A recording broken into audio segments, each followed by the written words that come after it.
Appreciate y'all, man. For real. Appreciate you inviting me, man. Hope to see some more of these faces at these groups, guys. Hey, Colorado Springs, what's up? What's up? We on the 98.5 Blazing FM this morning, and I got a couple. Well, I got more than a couple of men on here. We got all the men.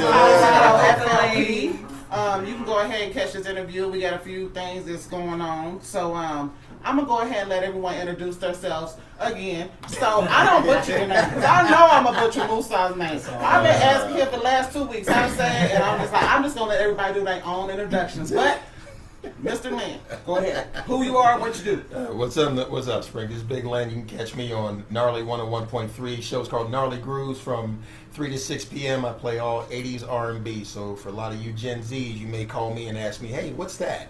That's all right. Doctors in Good Music 101. Check it out. Hey, who we got next? Sammy Vasquez Jr., General Manager of Best Security, retired professional boxer. We have a boxing gym, triple threat gym, help for kids reach out programs and help get people motivated. Yay! Hey, how you doing? I'm Chris Smith. Speaking to the mic. I'm Chris Smith. How you doing? I'm a resiliency trainer and also, work with identifying suicide prevention and ideations and things of that nature. Work with Wounded Warriors for a long time. I'm a veteran. All right, thank you for what you did for the country. Who else we got over here? We just played your song, didn't we? What's your name? Say it. I'm an artist. Say it. Entrepreneur. Say it. Philosopher. Got many talents. Got a few titles, huh? Forgot Giant fan. Yeah, Giant fans. Giants don't have no real fans. I'll let you say your name. It's all who good. you are, Thank sir. you, Nikki. Musa. Literally, I hail from OKC, really. So No, but I'm in the nonprofit world, and so all about black empowerment, building businesses, working together, that kind of thing, networking. Always trying to build like a stronger network. That's what I do. And you brought a friend with you. Who you got? Yeah. I brought my boy Gabriel. Yeah, no doubt. Let him introduce himself. How you doing? My name is Gabriel. I'm an artist. I do stand-up comedy. I write music. I write TV shows. I'm a writer. So I'm just here just to uplift the people. And he's wearing the right shirt. I was raised in Colorado. Went to Doherty High School. Oh, you gotta shout out your class year. 2014. Oh, yeah. And then, of course, I'm old, man. Mr. I'm Trae Bruner, the husband of the Miss Lovely Nikki, hosting today. Yeah. Driver, entrepreneur, loving husband, Who father. you drive for? It ain't myself, so I'm gonna pass. And we are talking about mental health today. We have their wives in here. We have a few wives. They're supporting their husbands, and we appreciate you ladies for stopping in. Well, those are the introductions. We're about to get back to Birdie. He's gonna go ahead and do a little mix for us, and you guys get ready. We're about to touch on some topics.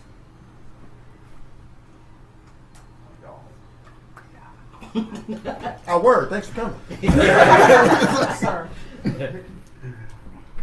How'd that go? Good. So what's the first Wait. Ain't nobody died, right? Nobody cussed, right? All right, then we good. My first topic is gonna be what mental health means to you. Is that a good topic to start with? Broad enough. Definitely. That'll work. Why you asking us? I need feedback. Hey, Nikki, your show, your question. Okay. Own that shit. Own it. Yo, Okay. let him know. I meant stuff. Ain't nobody. Let me make sure the stuff out. We good. Did you guys have Hear about me on the news. Mental health in the community. Okay. How Do you have a mental health question? Can you everybody get a mental health question asked? Okay, cool. Cool. Does anybody want to help support me on my mental health journey? You do what's resiliency training? So resiliency basically is being able to identify the warning signs that, hey, I may have some issues that's underlying that I haven't addressed yet, and being able to be optimistic versus always thinking pessimistic. So we have to be able to identify detecting the icebergs in our life. Basically, most people only see what's on the surface. They don't understand that there's a bigger problem that's driving this issue.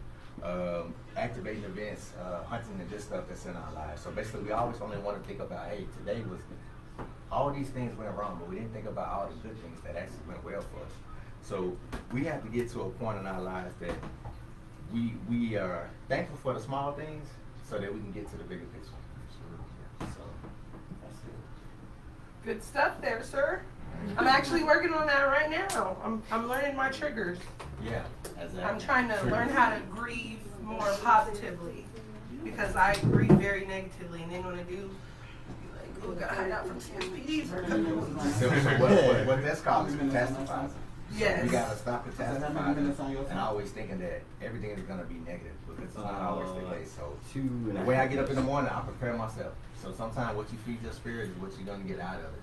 So whatever makes you happy, by all means, try to get more of that in there, and surround yourself with loved ones, not a person that's Debbie Downers. I kind of let a lot of my friends go that wasn't actually good for me. They wanted to see me turned up more than they wanted to see me. Right. Okay. See.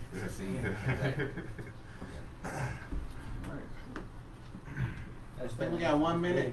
Yes, sir. That's big. Letting your friends go. Man. That was my biggest thing, because I mean back where I'm from, we was in the hustling and all that stuff. But then when I turned pro, like, I wanted to impact these kids and stuff like that. My boys are still doing the same thing. Right. You can't keep people weighing you down. You gotta release those so you can elevate more. Yes, sir. You ain't riding with me, you're riding against me. Real talk. True. I like that. And that's the hardest part, especially in anything you do. If you elevate, there's always that knack of, I want to bring my people with me. Right. Yeah. Some of those people ain't riding with you. They They ain't riding behind you. They waiting for you to go so that they can kind of springboard off. Those are, you gotta be able to take inventory and go with those and say, hey. That's tough to let go too, though. Tough to let go. It's tough. Absolutely. Yeah. I got a tattoo on my back with my boy. And I think it's men. I think it's men's, fathers, husbands, man. We got a backpack with so many bricks in it, and we're carrying around so much that's heavily weighing on us that we don't tell our significant other or anybody actually what's going on. So we bottle everything in until the pressure pop off the top. And when it pop off, it's really catastrophic. It's like, hateful stuff is gonna be said. We're gonna spew some hate. We're gonna let some rays out, and we point our stuff in the wrong direction. All right, Colorado Springs. Good morning. You're on the Blaze and 98.5. We got DJ Birdie on the 1s and 2s, and we got a group of men up in here. If you would like to catch some of the stuff that's going on behind the scenes, you need to go ahead and Google at Colorado FLP, and we're about to get into a few subjects here. So, I guess I will start with Mr. Trae Bruner over there. The reason I pick you, sir, because we trying to do the movement. If I can get these group of men to show up, we have our men's group already with the support of the people. That's just a start. But I want to know, as a man, do you think it's difficult to open up to your peers about mental health, and why? Do you think it's difficult? It's most definitely difficult. Like what we were just talking about earlier, we don't want to talk about it, man, especially if being men.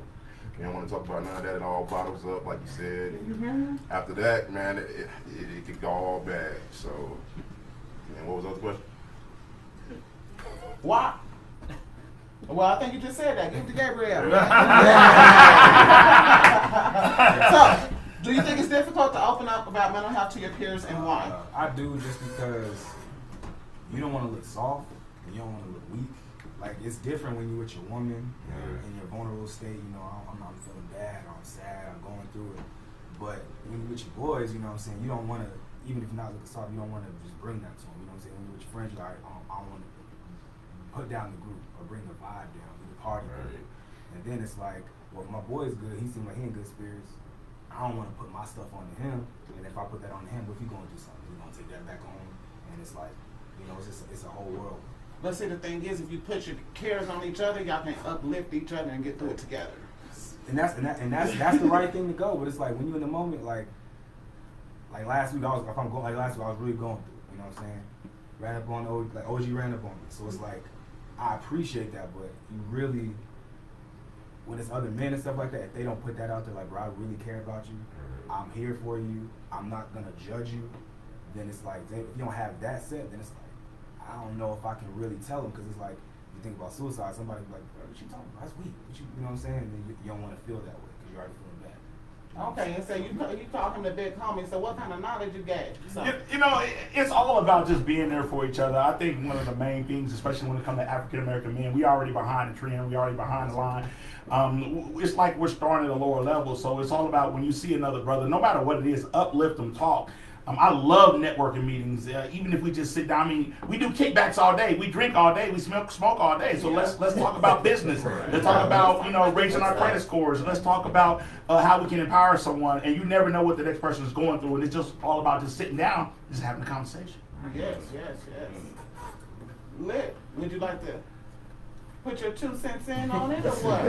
You look kind of shy back there. You look like you might be a little shy, but Chris, you want to go ahead?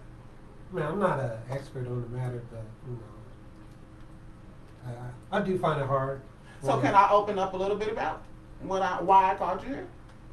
Because I think you need a group of men around you. Because I know for a fact you lost your brother. Trae lost his brother. Dealing with grief is hard for you men. And depression and the anxiety and what you go through. Like I seen my husband go completely down. And that's why we created this group, and that's why I'm reaching out to men. That's why I'm letting you guys know we need help, our community needs help, our youth needs help, and that's why we're here. Chris, do you think it's difficult to open up to your peers, and why? Is it difficult for them? I think it is, and one of the reasons is, I mean, as men, I mean, we want to be that king, we want to be that leader, we want to be that stewardship, and pride comes before the fall. I mean, that's one thing that we all have is a sense of pride and, you know, a sense of work about ourselves, that we have a outward display that we express to people in the world, but when we go back behind closed doors, we're a different person and we become fragile. And you know what I'm saying, whatever the case may be.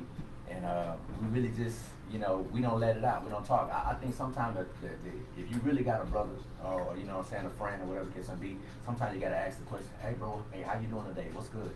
How's everything going? Family good? You know, what's going on? And you ask the question. Sometimes if you throw the question out there, that person might open up and say, hey, well, you know, bro, everything ain't all right. You know, and people have to be ready for their response, too, don't they? Because some people just say that, and then it's like, oh, you really wasn't ready for that. So don't ask if you're not ready, you're really prepared to help them out. True. And I definitely support that. I mean, but we definitely got to be ready to have a conversation and check on it. So sometimes when, you know when your brother ain't doing good, you know, so sometimes it's okay to call him and tell him, hey, bro, you all right today? How's everything going? Hey, I'm just checking up on you. Peace and love. I love you, brother. You know, so. And with you saying that, go ahead, Sammy. What's your point? Well, do you think it's difficult to open up? You know about mental health when it comes to your peers. You know, I think there's you know, there's different levels as you progress in life. You know what I mean? In the beginning, you know, like you were saying, you know, your boys, you won't think you're weak if you know you feel a certain way, or you talk about any kind of type of emotional type of stuff. But as you grow and you start to learn, like it was very hard for me because I struggle with, you know, depression, anxiety, all this stuff throughout my whole life, through boxing, through my years in the military, my deployments, and then, you know, we just lost our youngest daughter. You know what I mean? And so that hit me probably the hardest. And then, you know, life doesn't give you time to grieve. You don't get time to grieve. My bills are still coming. You know what I mean? I still got it. My other 4 daughters are still, you know, we still got to take care of them. My wife, you know what I mean, she's laying in bed because, you know what I mean, she doesn't want to get up out of bed because she's so depressed and this and that. But as men, it's like, okay, well, I got to put my feelings behind, keep it inside. I mean, be that strong rock for my family to do this. But at the end of the day, I need somebody to talk to too. I gotta cry. You know what I mean? Yeah. And it's like I finally opened up to my wife, because I never really opened to my wife because I wanted to be that rock. I wanted to be that shoulder. Like, I'm not the guy that's vulnerable and like that, but it was important for me to open up to my wife, cry to my wife, to my friends, my closest friends. Your real friends and real brothers are really going to know you, to know that you're hurting. You know what I mean? They're going to be the ones that come and talk to you. I mean, everybody got acquaintances, you know what I mean? But you only got that few 1 or 2 boys that really know you, and you're really struggling. You know what I mean? So it's not. It used to be hard for me to open up, but now, as I learned, if you keep letting that stuff bottle up, you're either gonna let it out by suicide, you know what I mean, or hurting somebody else, you know what I mean. Or that fact, always try to open up, talk to your best friends, whoever you feel comfortable with, to let that stuff off your chest, because if not, it's just gonna eat you alive. Yes, Mr. Williams. I think everybody here kind of touched on it, but Just on a personal note, just from grief. I mean, 10 years ago, August 26th, I lost my dad. And I know for a lot of men, the #1 support system you had was your father. Imagine that guy not being there anymore. And I've lived with that for 10 years. And I'm looking at my son going, how do I teach you the lessons that I was taught from him when he's not here? There's a lot of that going on. There's a lot of, especially when it comes to things of that nature. And I'm sure a lot of the guys know what I'm talking about when I say STC, shower to cry. You go in the shower, not necessarily to wash up or whatever, but you go in the shower and just let it out. You just cry because everything has kind of hit you all at once at the same time. It's okay to do that. It's okay to do that. It's okay to open up to other people. Here's the thing that hits me, hit me like a ton of bricks about a year ago. There's not enough men going around to each other saying, "Hey man, I love you." Yep. No matter what, it don't matter. I don't know what you're going through, but just know I love you, and just know that if you need anything, I got you. There's not enough of that, and I think a lot of that is based on, like you said, as far as you don't want to look soft, you don't want to look like the weak one in the group. Well, there's distrust on the other side as well. There's like you said, you got to be ready for the conversation. Some people say it and they're not ready for the conversation. There's that classic, "Hey man, you good?" Or we always talk about it. Even if we don't say anything, we got that head nod. That soon as you say that, yeah, hey, what's up? What's up? And sometimes when you go to somebody and you say, "Hey man, you good? How you feeling?" and that person say no, break. Brakes pumped. You're like, so like you said, you just gotta be cool. You gotta open up and be ready for that conversation. So I tell everybody, at the drop of the hat, "Hey man, I love you. If you need anything, if I can't get it, I know someone that can. If you just need an ear, you know where I am on Sundays. Ain't no rules there. Drop in. We can talk while music is going." Well, thank you guys. Thank you. So right now we're in Colorado Springs. It's a lovely 68 degrees now. The north, 4.6 miles of wind per hour, 31% humidity, and we're about to turn it to Birdie real quick and come back with our next question.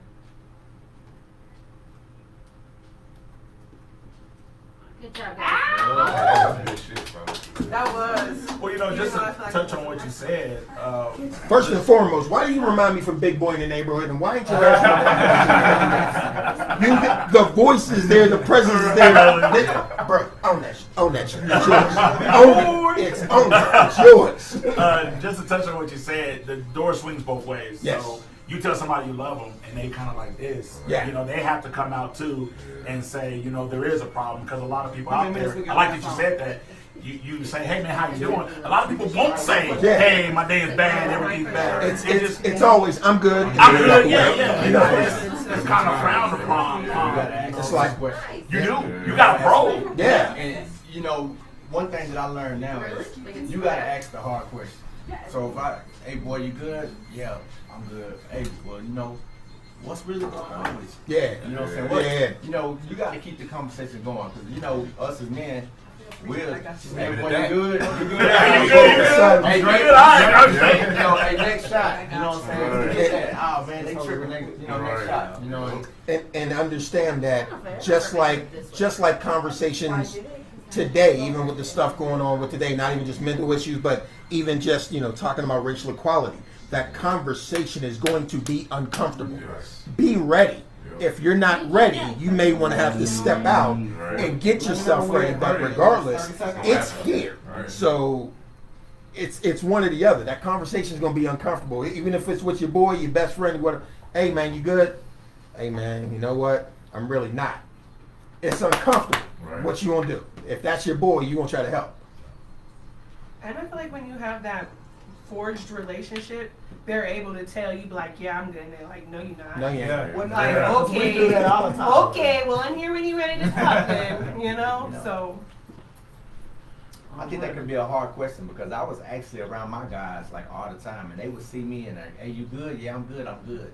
And it got to a point, you know, very few people didn't know that.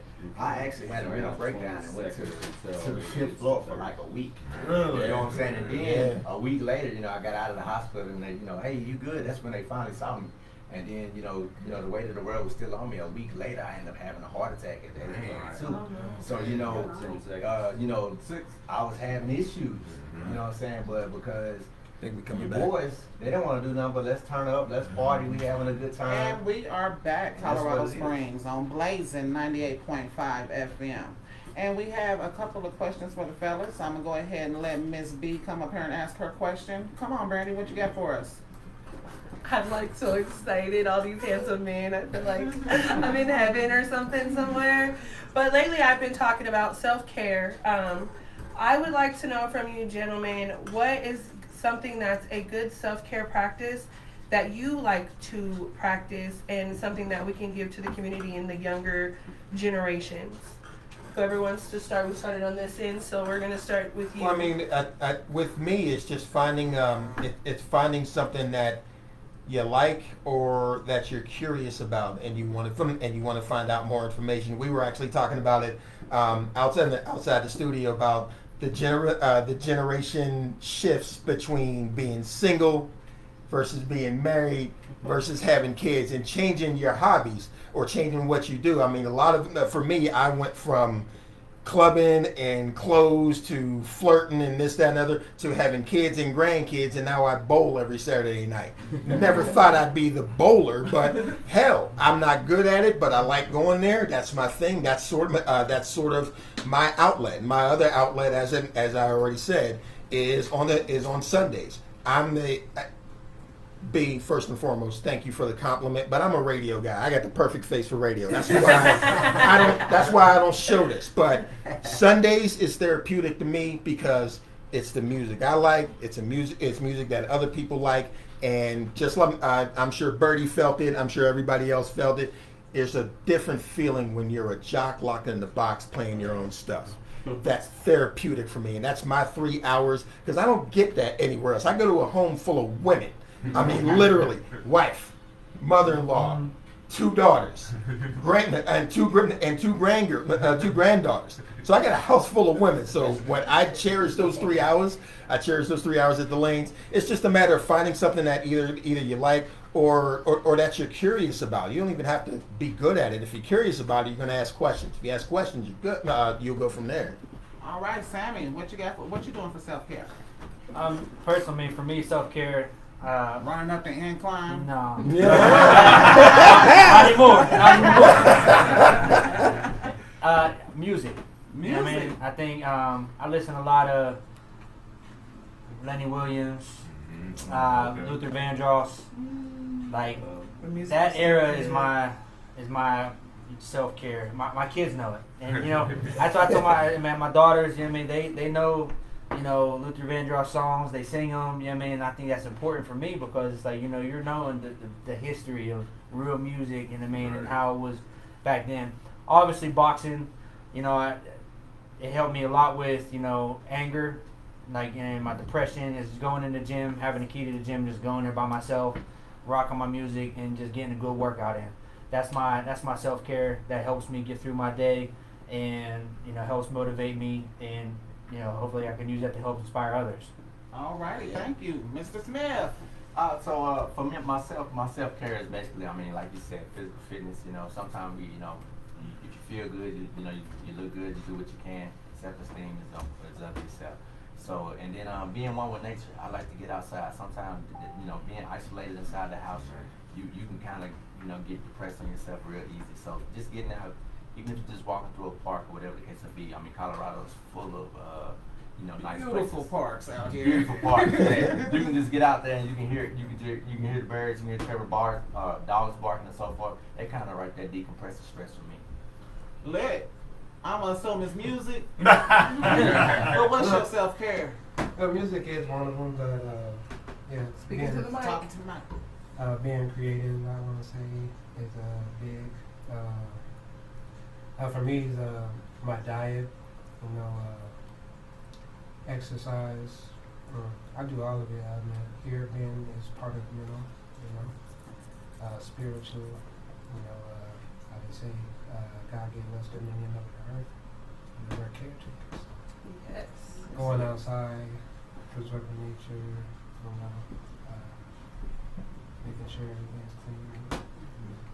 Mr. Musa. I'm a little different. I'm gonna hit y'all with something. So my self-care, this is a little different. When I first said, y'all gonna be like, what? You have to thank God for the bad. Yeah. No one ever does that. You know, if you think about it. So when things good go in your life, you go, thank you God, this happened. Oh, I got this. Well, you're flat tire. You just ended up changing a flat tire. So thank you. Thank you, God, for this flat tire. Thank you, God, for I'm not able to pay this bill. And you think in your mind, well, why would you do that? Well, my self-care is understanding that I'm on this earth for a reason, this beyond myself, and that God has a purpose for me, and there's a reason for me. So if you look at yourself like a vessel, and so as I walk this earth, I look at myself as a vessel, and I see God kind of pouring into me, and I try to understand that there's purpose for me. And so that's where my self-care is a lot of mental in the way I look at life and the way I understand God's purpose. Gabriel. So mine, I listen to a lot of music. Like I said, I'm an artist, so I write a lot, and that really helps me. Like, if I can't say it physically, I can't bring myself to say I'll write a lot, or I'll just pray. You know what I'm saying? I'm a praying man, very spiritual man, so I'll just sit and meditate with the Lord, and even if I'm got nothing to say, I'll just be like, man, just God help. Yeah, that's how I go sometimes. Mr. Bruner, what you gonna do for your self-care? Well, I did start therapy at the beginning of the year. That's one thing I need to get back. Where you go for therapy at? Pikes Peak Suicide Prevention, man. If y'all need it, it's free.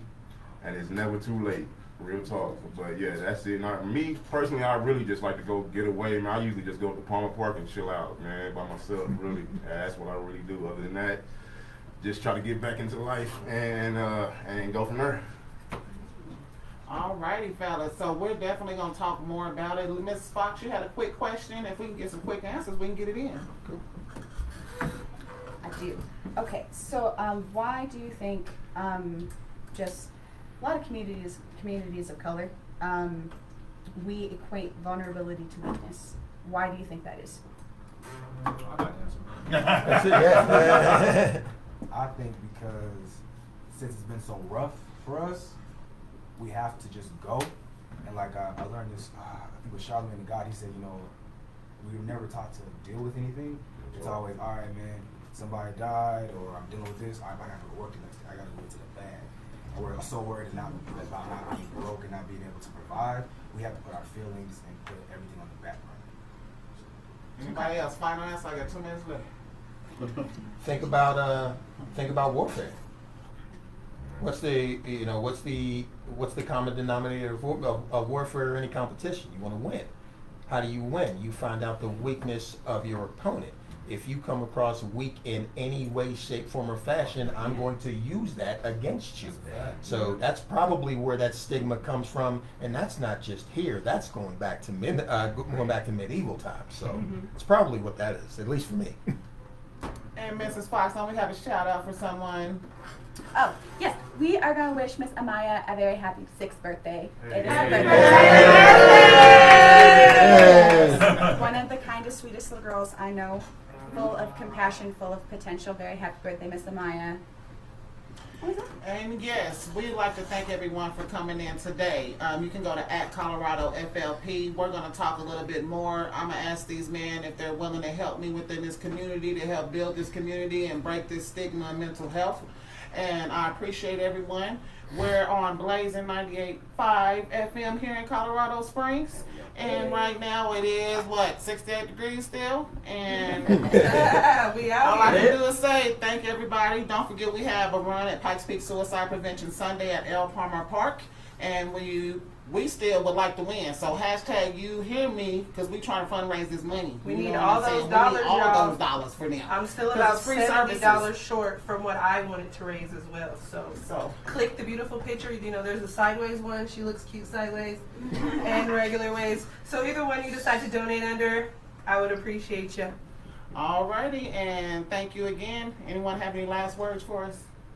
Hey, ask the hard questions. And sometimes we have to get up and actually, check on our brothers and sisters. And like you say, as black men, African American men, hey, pride comes before the fall.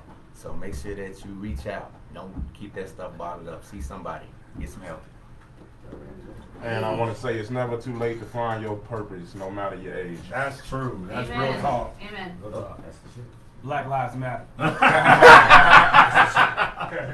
All right, guys. Well, thanks for being with us on Listen Up with the Ladies. And we can't wait to see everybody again next week. And we hope to have all you fellas back. Thank you. Thank y'all.